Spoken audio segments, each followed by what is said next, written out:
నమస్తే అండి. పాపులను రక్షించుటకు వచ్చినటువంటి క్రీస్తు గొప్పవాడా, పాపమే చేయకండి అని చెప్పేటువంటి మా దేవుళ్ళు గొప్పవారా అని మాట్లాడేటువంటి వారి కోసం ఈ మెసేజ్.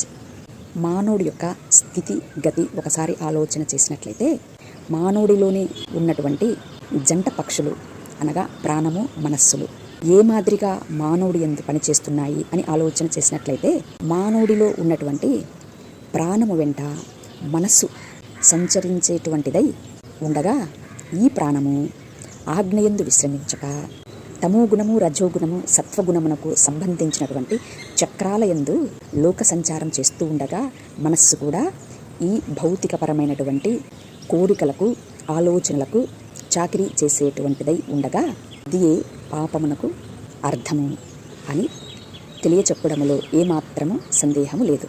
ఒక్క మాటలో చెప్పాలి అంటే, మానవుడి యొక్క ప్రాణము ఆజ్ఞయందు విశ్రమించక మనస్సు లోక సంచారం చేస్తూ ఉంటుంది. అంటే మానవుడి యొక్క ప్రాణము తమోగుణము, రజోగుణము, సత్వగుణములలో ఉన్నప్పుడు మనస్సు కూడా ఆయా గుణ స్వభావములకు చాకరీ చేస్తూ ఉంటుంది. కాబట్టి మానవుడు అనేక తప్పిదములను చేస్తూ ఎక్కడి నుంచి వచ్చాడో అక్కడికి తిరిగి వెళ్ళుటకు దారి కనుగొనలేక పోతున్నాడు.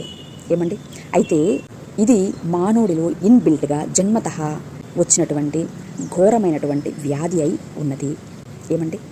ఎప్పుడైతే మానవుడి యొక్క ప్రాణము సంపూర్ణ శరణాగతి ద్వారా మానవుడిలో ఉండేటువంటి సర్వశక్తుని యందు విశ్రమించగలిగితే, అనగా ఆజ్ఞను గైకొనగలిగితే, అప్పుడు ఒంటరైనటువంటి మనస్సుకు సహస్రారమున అనగా పరమపురుషుడి యందు అనగా క్రీస్తు యందు ఆశ్రయం దొరుకుతుంది. ఇక్కడ ఇట్టి అనుభవము కలిగినటువంటి వారిలో మానవుడి యొక్క మనస్సు తమో రజో సత్వ గుణముల యందు కాకుండా ఈ గుణములన్నింటినీ అనగా లోకమును జయించినటువంటి ప్రాణము కలిగినటువంటి క్రీస్తుతో జతకట్టబడినదై భూ సంబంధమైన విషయాలను కాక పరసంబంధమైనటువంటి విషయాలను ఆలోచన చేయడము, క్రీస్తు యొక్క సంపూర్ణతలోనికి పరిపూర్ణమవ్వడము అనేటువంటి జీవన్ముక్తి దశ మానవుడు బ్రతికుండంగానే మొదలవుతుంది. కనుక మానవుడు తప్పిదాలు చేయడానికి కారణం ఏమిటి, ఆ తప్పిదాల నుండి రక్షణ ఏ విధంగా వస్తుంది, ఆ తప్పిదాల నుండి రక్షింపబడినటువంటి వారికి జీవన్ముక్తి ఏ విధంగా కలుగుతుంది ఇత్యాది విషయాలన్నీ కూడా మానవుడు మాధవుడుగా అనగా దైవీ స్వరూపముగా రూపాంతరపరచబడుటకు మానవుడిలోనే ఉన్నటువంటి అద్భుతమైనటువంటి దేవుని కృపలో సైన్స్ ఏ విధంగా ఉన్నది అనే విషయాలను కూడా ఇక ముందు ముందు తెలుసుకోవడానికి దేవుని యొక్క అనుమతిని బట్టి ఆశ కలిగి ఉన్నాము.